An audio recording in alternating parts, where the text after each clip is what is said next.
అన్న Harihara Veeramallu premiere and special morning show చూడడం జరిగింది.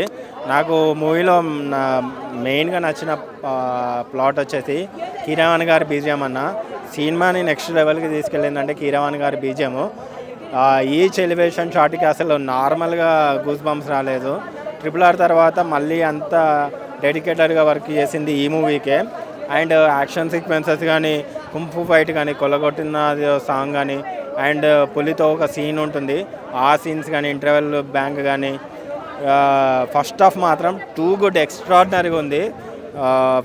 పవర్ స్టార్ పవన్ కళ్యాణ్ ఫ్యాన్స్కే కాదు, నా జనరల్ ఆడియన్స్ కూడా చాలా సంవత్సరాల తర్వాత ఆ స్క్రీన్ ప్రజెన్స్ అనేది చూసిన ఫీలింగ్, పెట్టిన డబ్బులకు సాటిస్ఫాక్షన్ ఉంటుంది.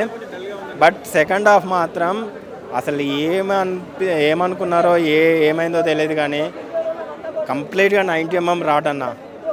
విఎఫ్ఎక్స్ అయితే దరిద్రంగా ఉంది. విఎఫ్ఎక్స్ మన వాళ్ళకి తీయడం వస్తుందా రావట్లేదో తెలియట్లేదు కానీ అసలు దరిద్రమైన విఎఫ్ఎక్స్. అండ్ సార్ కంపోజ్ చేసిన క్లైమాక్స్ కూడా అసలు టూ వరస్ట్గా ఉంది. పవర్ స్టార్ ఒకటే చెప్పారు, సినిమా నుంచి బయటకు వచ్చేటప్పుడు ఒక మంచి హై తోట వస్తారని. బట్ అది ఇంటర్వెల్ వరకే. సెకండ్ హాఫ్ మాత్రం అసలు చెప్తున్నా కదా, ఫస్ట్ హాఫ్ మాత్రం క్రిష్ గారు డైరెక్షన్ చేశారు, సెకండ్ హాఫ్ మాత్రం జ్యోతికృష్ణ గారు డైరెక్షన్ చేశారు. కొన్ని చోట్ల స్క్రీన్ ప్రజెన్స్ లేక ఏని యూజ్ చేసినట్టు ఉంది. లాస్ట్లో ఒక డైలాగ్ ఉంటుంది, అంది వస్తున్నాడు అని. బట్ సెకండ్ హాఫ్లో మాత్రం అంది వచ్చి సెకండ్ హాఫ్ని మొత్తం తీసుకెళ్ళిపోయింది. అది మాత్రం ఫ్యాక్ట్. సెకండ్ హాఫ్ మాత్రం క్రిష్ గారు డైరెక్షన్ చేసేది ఉంటే మాత్రం సినిమా నెక్స్ట్ లెవెల్లో ఉండేది. ఫస్ట్ హాఫ్ వరకు మాత్రం బీజిఎం కానీ ఫస్ట్ హాఫ్ వరకు చాలా బాగుందన్న. ఫ్యాన్స్కి అయితే ఫుల్ మిల్స్ పెట్టని చెప్పుకోవచ్చు ఫస్ట్ హాఫ్తో. కాకపోతే ప్రాబ్లం ఎక్కడంటే సెకండ్ హాఫ్తో స్టార్ట్ అయింది. సెకండ్ హాఫ్ కంప్లీట్గా విఎఫ్ఎక్స్ వల్ల కంప్లీట్గా దరిద్రం అయిపోయింది. దాని గురించి ఎంత తక్కువ మాట్లాడుకుంది అంత మంచిది. విఎఫ్ఎక్స్ అంత దరిద్రంగా వచ్చాయి. అండ్ మెయిన్గా పాజిటివ్ ఏంటంటే ఆయన స్క్రీన్ ప్రెజెన్స్ అండ్ కీరవాణి గారి బీజిఎం అది నెక్స్ట్ లెవెల్ ఇచ్చాడు. ఎక్కడ కూడా ఒక చిన్న డ్రాప్ కూడా లేకుండా నెక్స్ట్ లెవెల్ అనిపించింది బీజిఎం వరకు.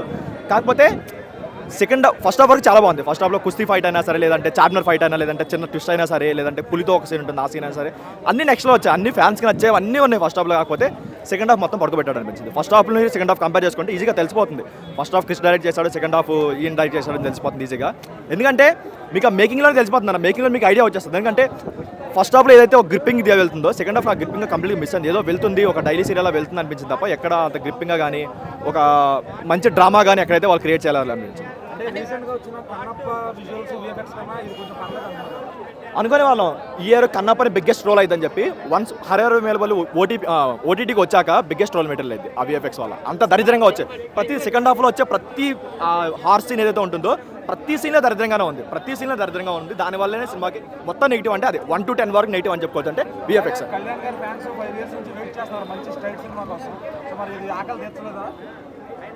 ఫస్ట్ హాఫ్ వరకు వాళ్ళు ఫ్యాన్స్ ఆఫ్ అయితే కంప్లీట్గా ఉంది. వాళ్ళు 100% ఎంజాయ్ చేస్తారు, వాళ్ళకి సరిపోతుంది అనిపిస్తుంది. కాకపోతే సెకండ్ హాఫ్ కూడా చూడాలి కాబట్టి చూస్తే మాత్రం డిసప్పాయింట్ అవుతారు. అది కరెక్ట్. అది సెకండ్ పార్ట్లో తెలిసిపోతుంది. ఆ గ్రీన్ మ్యాట్ అనేది మనకి గ్రీన్ మ్యాట్ తీసారు, ఈ విజువల్ ఎఫెక్ట్స్ బాగాలేదు అనేది క్లియర్గా తెలిసిపోతుంటుంది.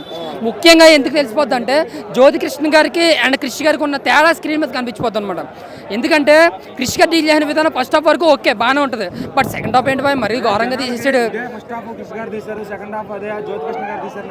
అంటే ఎలా తెలుస్తుంది అంటే మేకింగ్ విధంగా తెలిసిపోద్ది. ఒక అనుభవం ఉన్న డైరెక్టర్కి ఒక కొత్త డైరెక్టర్కి చాలా తేడా ఉంటుంది.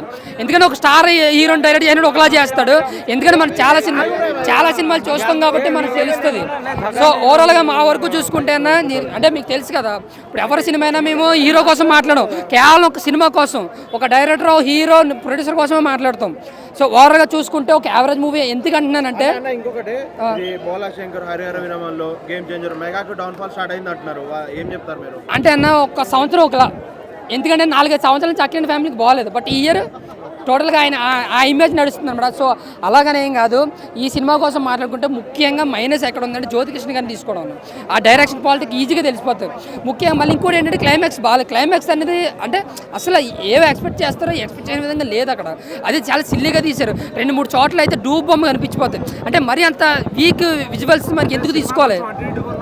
గారు వెన్నుముక్కలా నిలబడ్డారు. నిజంగా చెప్తున్నాను, భుజాల మీద వేసుకున్నాడు సినిమాను. ఆయన మొత్తం కూడా ఈ భుజాల మీద వేసుకున్నారు. ముఖ్యంగా ఇంకొకరి కోసం మాట్లాడుకునేది ఏంటంటే పవర్ స్టార్ కోసం. అంటే ప్రతి సినిమాని ఆయన ఇమేజ్ దృష్టిలో పెట్టుకుని తీస్తారు. బట్ ఈ సినిమాకి మాత్రం కథకు లొంగిపోయాడనే చెప్పాలి.